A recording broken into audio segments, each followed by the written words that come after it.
స్కార్వీ website గూగుల్లో ఇలా open చేసుకుంటాం. వన్స్ ఓపెన్ చేస్తూనే మన మెయిల్ ఐడి పాస్వర్డ్తో లాగిన్ అవుతాము.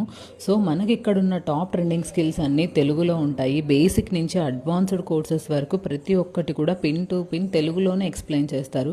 వన్స్ మీరు స్కిల్ నేర్చుకున్న తర్వాత ఇక్కడే జాబ్ కనెక్ట్ ఆప్షన్ ఉంటుంది. సో ఇక్కడ మీరు అప్లై చేసుకొని జాబ్స్ అనేవి తెచ్చుకోవచ్చు. సో స్కార్వీలో మనకి day by day job updates అనేవి కంటిన్యూగా పోస్ట్ చేస్తూనే ఉంటారండి. సో ఇక్కడ జాబ్ ఆఫర్స్ ఉంటాయి, మనకు ఫ్రీలాన్సింగ్ ప్రాజెక్ట్స్ కూడా వీళ్ళే ప్రొవైడ్ చేస్తారు. స్కిల్ నేర్చుకోవడం అనేది కంపల్సరీ. సో ఇక్కడ మనకు యాక్సెస్ వచ్చిన తర్వాత ఒక బ్యాచ్ అనేది ఉంటుంది. సో అందులో మనకి అప్డేట్స్ అనేవి కంటిన్యూస్గా ఉంటాయండి. వీక్లీ లైవ్ సెషన్స్ అనేవి డే బై డే జరుగుతూనే ఉంటాయి. సో స్కార్వీలో మనం జాబ్ చేసుకోవచ్చు, ఫ్రీలాన్సింగ్ ప్రాజెక్ట్స్ చేసుకోవచ్చు, అఫిలియేట్ మార్కెటింగ్ చేసుకోవచ్చు, మల్టిపుల్ వేస్లో అర్నింగ్స్ అనేవి చేసుకోవచ్చు. సో హౌస్ వైఫ్ అయినా, ఎంప్లాయ్ అయినా, స్టూడెంట్ అయినా ఎవరైనా సరే ఇక్కడ నుంచి అర్నింగ్స్ చేసుకోవచ్చు. ఇంట్రెస్ట్ ఉన్న వాళ్ళు వాట్సాప్లో మెసేజ్ చేయండి.